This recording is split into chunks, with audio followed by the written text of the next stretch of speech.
Hello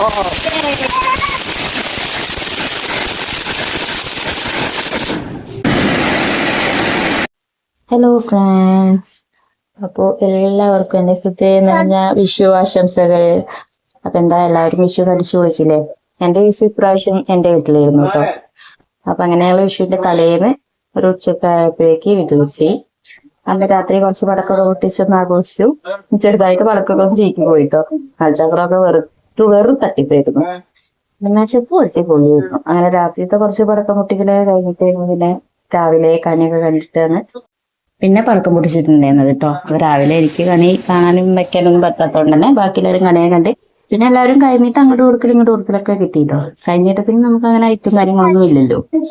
അതായത് കഴിഞ്ഞിട്ട് കുറച്ചുകൂടെ കൂടെ പടക്കമൊക്കെ പൊട്ടിച്ച് എന്തായാലും രാവിലെ അടിപൊളിയാക്കി.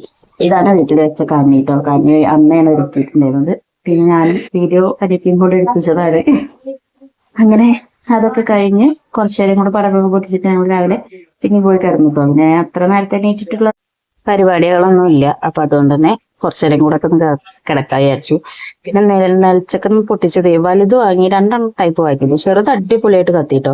രണ്ടാമത്തത് ഒന്നും ഇങ്ങോട്ട് കറങ്ങും, പിന്നെ 2 സെക്കൻഡ് കഴിഞ്ഞിട്ട് കുറച്ചേരം മാറിയിട്ടാണ് കറങ്ങുന്നത്. വൻ ഫ്ലോപ്പ് ആയിരുന്നു.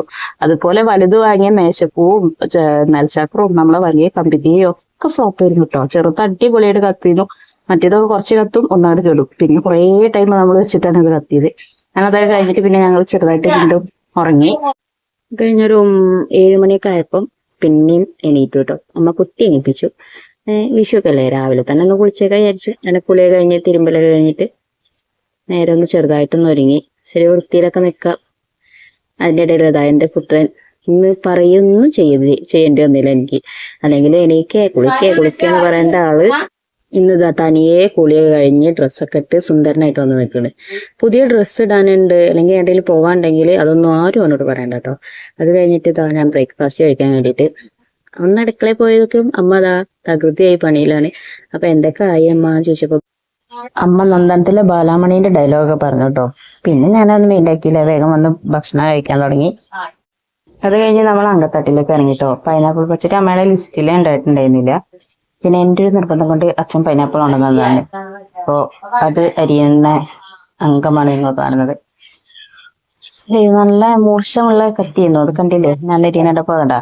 അപ്പോഴേക്ക് ചെറിയ പുത്രം വന്നു കണ്ടാ. ഇതാണ് അവരുടെ കോസ്റ്റ്യൂം ഇട്ടന്നത്തെ. അങ്ങനെ സാമ്പാറായി അവിയലായി. അപ്പോഴേക്ക് ഞാൻ എൻ്റെ കഷ്ണങ്ങളൊക്കെ ഒന്ന് അരിഞ്ഞു വെച്ചു.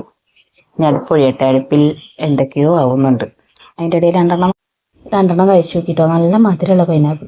പിന്നെ ഞാനൊന്ന് ആലോചിച്ചു പൈനാപ്പിൾ ഉണ്ടാക്കണോ അല്ല പച്ചടി ഉണ്ടാക്കണോ.